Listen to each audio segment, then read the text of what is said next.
दोस्तों नमस्कार, कैसे आप सभी। मैं आपका फ्रेंड एडवोकेट विक्रम सिंह चौहान। दोस्तों आज की वीडियो में हम बात करेंगे बेनामी प्रॉपर्टी के बारे में।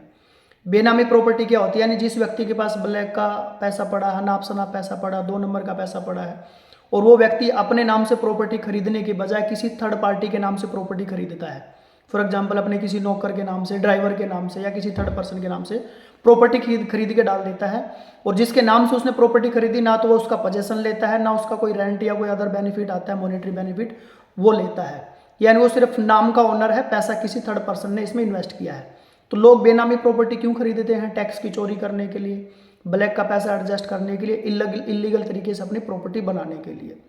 तो दोस्तों ये था बेनामी प्रॉपर्टी के बारे में। अब इसको कंट्रोल करने के लिए एक हमारा एक्ट आया था 1988 के अंदर, जिसको हम बोलते थे बेनामी प्रॉपर्टी एक्ट 1988 1988।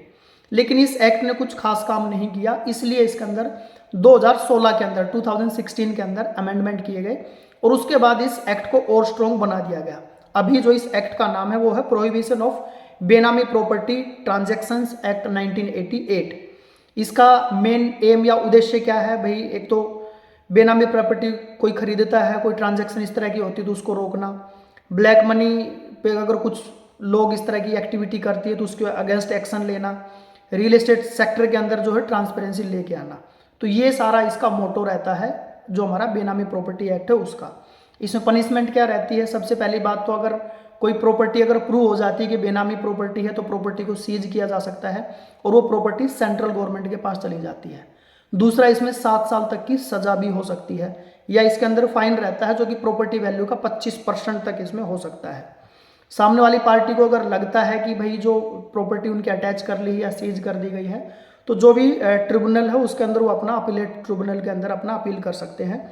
इसमें एडजुडिकेटिंग जो अथॉरिटी होती है वो सारा प्रोसेस करती है। कौन सी प्रॉपर्टी बेनामी प्रॉपर्टी में नहीं आती? अगर आप अपने नाम से कोई प्रॉपर्टी खरीदते हैं, अपने स्पाउस हस्बैंड वाइफ के नाम से खरीदते हैं, अपने बच्चों के नाम से खरीदते हैं या अपने किसी रिलेटिव के नाम से भी खरीदी है, लेकिन आपने उसमें क्लियर ये बता दिया कि भाई ये जो आपका पैसा है वो इलीगल तरीके से नहीं आया, क्रिस्टल क्लियर आपने इनकम सोर्स बता दिया है, तो भी आपका बेनामी प्रॉपर्टी के अंदर नहीं आता है। या आपने किसी एनजीओ, सोसाइटी या किसी धार्मिक स्थल के नाम से अगर आपने कोई प्रॉपर्टी खरीदी है तो वो भी बेनामी प्रॉपर्टी के अंदर नहीं आता है।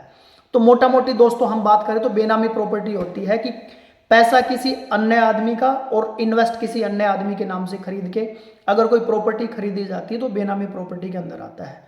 और इसके अंदर अभी सख्त नियम बनाए गए हैं। गवर्नमेंट ने बहुत सारी करोड़ों की अरबों की प्रॉपर्टियां सीज की हैं जो बेनामी प्रॉपर्टी के अंदर आती है। अगर आपको आसपास किसी एरिया में ऐसा लगता है कि किसी ने ऐसे बेनामी प्रॉपर्टी खरीदी हुई है और गलत तरीके से ब्लैक का पैसा इन्वेस्ट किया हुआ है तो आप गवर्नमेंट को इन्फॉर्म कर सकते हो। नेक्स्ट वीडियो दोस्तों आप किस टॉपिक पे चाह रहे हैं प्लीज कमेंट बॉक्स में मेंशन कीजिए। हम उसी टॉपिक पे आप साथियों के लिए वीडियो लेके आएंगे। तब तक आप अपना प्यार और आशीर्वाद ऐसे बनाए रखिए। हम जल्द मिलते हैं एक और नई वीडियो के साथ। तब तक आप सभी साथियों का दिल की गहराई से बहुत बहुत धन्यवाद। जय हिंद, जय भारत, वंदे मातरम। Thank you very much.